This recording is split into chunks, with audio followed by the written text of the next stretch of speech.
മലപ്പുറം കോട്ടക്കലിൽ സമൂഹമാധ്യമം വഴി പ്രണയം നടിച്ച് സ്വർണ്ണക്കവർച്ച നടത്തിയ യുവാവ് പിടിയിൽ. ചാപ്പനങ്ങാടി സ്വദേശി നബീറിനെയാണ് അറസ്റ്റ് ചെയ്തത്.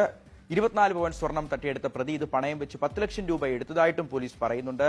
24 പവൻ സ്വർണ്ണാഭരണം ഒരു വീട്ടിൽ നിന്നും കാണാനില്ലെന്ന പരാതി ഉണ്ടാവുന്നു. ആ പരാതിയെ തുടർന്ന് വീട്ടുകാർ നടത്തിയ അന്വേഷണത്തിലാണ് പ്രാഥമികമായി ഇതിൽ ആ വീട്ടിലെ തന്നെ 15 വയസ്സുകാരിയായ ഒരു പെൺകുട്ടിക്ക് പങ്കുള്ളതായി അവർക്ക് തോന്നുന്നത്. അങ്ങനെ വിശദമായി പെൺകുട്ടിയെ ചോദിച്ചപ്പോഴാണ്, പെൺകുട്ടിയിൽ നിന്നും വിശദമായ കാര്യങ്ങൾ അന്വേഷിച്ചപ്പോഴാണ് പെൺകുട്ടി പറയുന്നത് സമൂഹ മാധ്യമങ്ങളുടെ പരിചയപ്പെട്ട നബീർ എന്ന് പറയുന്ന ഒരു 19 വയസ്സുകാരനുമായി കുട്ടിക്ക് പരിചയമുണ്ടായിരുന്നു. ഈ നബീറിനാണ് ഈ സ്വർണ്ണാഭരണങ്ങൾ കൊടുത്തതെന്ന് ഈ പെൺകുട്ടി പറഞ്ഞു. പിന്നീടാണ് മനസ്സിലാവുന്നത് ഈ പെൺകുട്ടി സമൂഹ മാധ്യമങ്ങളിൽ പരിചയപ്പെട്ട നബീറുമായി അടുപ്പത്തിലായിരുന്നു, സൗഹൃദത്തിലായിരുന്നു.